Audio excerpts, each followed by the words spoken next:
Hello YouTubers, this is Brian from Van and Solar Adventures again, coming to you in the fall. You know, a lot of people complain about low solar power in the winter, but boy, I get good winter. The leaves are gone. I get more direct sunlight on my panels. Actually, that's not the point today. I do want to point out I have two Renogy 150 watt panels.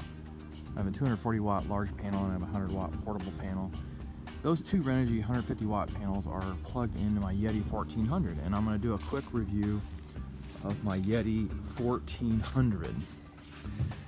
Now, I've had this unit for a couple of weeks, and I have wanted to use it before I published a video on it. Sorry for the sun, but I wanted to have good light here. So real quick, this is the Yeti 1400. I wanted to go through some of the top likes and dislikes that I have on it. The first off is the cost of this was $1,100 refurbished. I think it was like $1,600 or $1,700 brand new.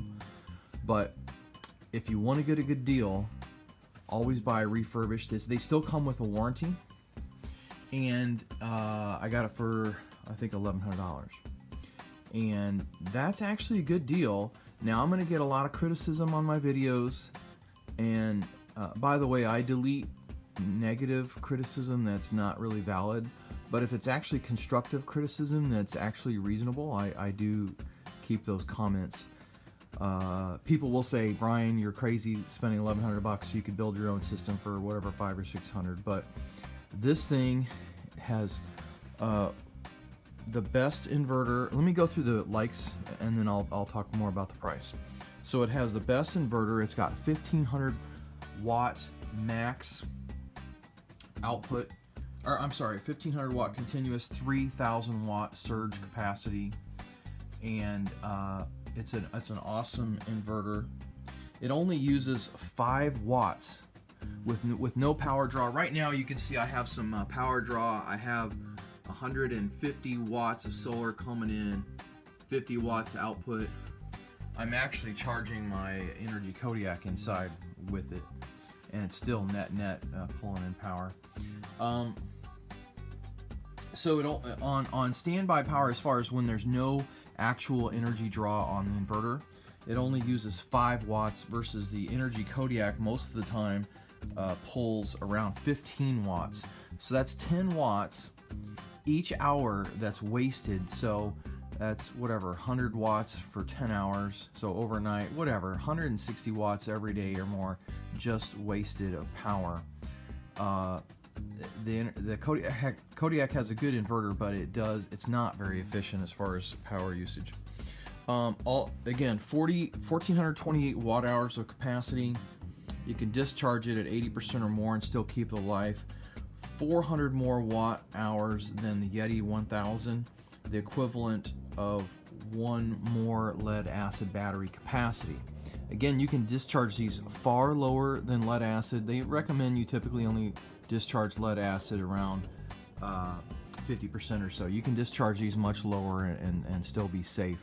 So you have to take that into account in your cost calculation when you, if anyone criticizes me for why you would spend this, okay? Because you have to add, you basically have to have double the amount of batteries in a built system with lead acid versus lithium because of the power usage.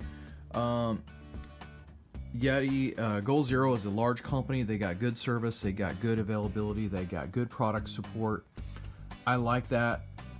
If you have any service issues, if you have any returns, if you have any technical questions, if you want accessories, add-ons, expansion modules, they have good engineering support. They have good data on their displays and different information.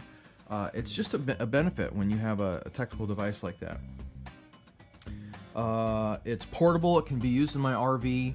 I want to talk about that a little bit. It is 45 pounds. It's 25 pounds more heavier than the Kodiak, but it is still portable. It's a relatively small unit, and It can be used easily. That's one of the reasons I bought it, actually. I was thinking of buying another rig, and I wanted to add a solar system, and this was going to be it. All I had to do is buy a couple panels, run the wires to this, boom, I'm done. Again, good data monitoring. Okay, let's talk about the bad. I want to be fair in my videos. Let's talk about the bad. It's got a PWM charge controller versus an MPPT. The charging efficiency could be better. The Goal Zero, or the Energy Kodiak, is a far higher charging efficiency. Goal Zero says they're going to come out with an MPPT module to plug into the expansion module, but they have not done so yet. So I don't know when they're going to do that. So you see I have 300 watts of power coming in. I got pretty much almost full sunlight, and I'm not getting the full power that I would be if it was MPPT. It's 45 pounds versus the Energy Kodiak at 20 pounds, so it is definitely over twice as heavy. It's got 360 watt max output versus the Energy at 600, I'm sorry, input, max input as far as solar, 360 watt max input, versus the Energy Kodiak at 600 watts of max input, versus the Yeti 1000, which has 240 watts of max input. That's one of the reasons I got the Yeti 1400 versus the 1100, because it can take an additional 120 watt of solar input, which I have solar, and basically that allows you to charge that quickly. Even if you only have 4 or 5 hours of sun in the winter, I can charge this every day, no problem. 500 cycles to 80%. That's a bad. The battery only lasts 500 cycles, but it's still 80% capacity, so you can still use it. It's not dead at 500 cycles. It's just to 80% capacity, so the overall capacity drops down. So you could still use it. Whereas the Kodiak is rated, I think, at 2,000 cycles. But anyways, that's the bad. Expansion port, no modules ready yet. And there's no cost estimate to replace the battery. You know, they say that this has an easily replaceable battery, but they never say anywhere what the cost of that is. So most people are paranoid that maybe the cost is the majority of the cost of the of this unit, and the cost may exceed the value, or maybe could be as much as the value of the whole unit, which is just crazy. So those are the top good and bad of the Yeti. As far as my reviews, I have done the solar input on this input, as well as I did go ahead and buy the Anderson pole connector. I think I got that off Amazon. Actually, I think Goal Zero was out of stock. I wanted to get the nice one at Goal Zero for a little bit more money, but they were out of stock, so I had to get it off Amazon. Different one that allows you to do a higher input. What's interesting, I think it's 360 watt input, but I can actually plug in another solar panel here, and I can plug in another solar panel here and here. You can see I've got the power brick installed right now. I don't have any power going into it, so I could probably unplug that. But you can put more power there. So if you could plug in separately, multiple panels.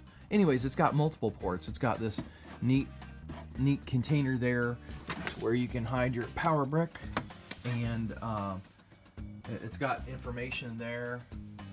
I've just had good success with this. Again, I'm disappointed in the charging efficiency. 300 watts, I should be getting, at least 220 watts. Now, you could criticize me, well, hey, Brian, it's almost full, it's at 85%, so you might not pull in the full capacity. But I have an output, I have a power draw right now, and so I feel I should be getting more in full sunlight. I think with the MPPT module, when they do provide it, I will get more. And I've been using the power. The inverter is awesome, as I mentioned. So the charging and the power, the product works great. I might post another view. Honestly, I haven't used the USB ports. I haven't used the 12 volt power. These are outputs. I haven't used them. I still have a warranty on this. I need to go ahead and use them just in case there's a problem, but they have good quality, so I have confidence that it's going to work. So that's a quick review of the Yeti 1400 top likes and dislikes.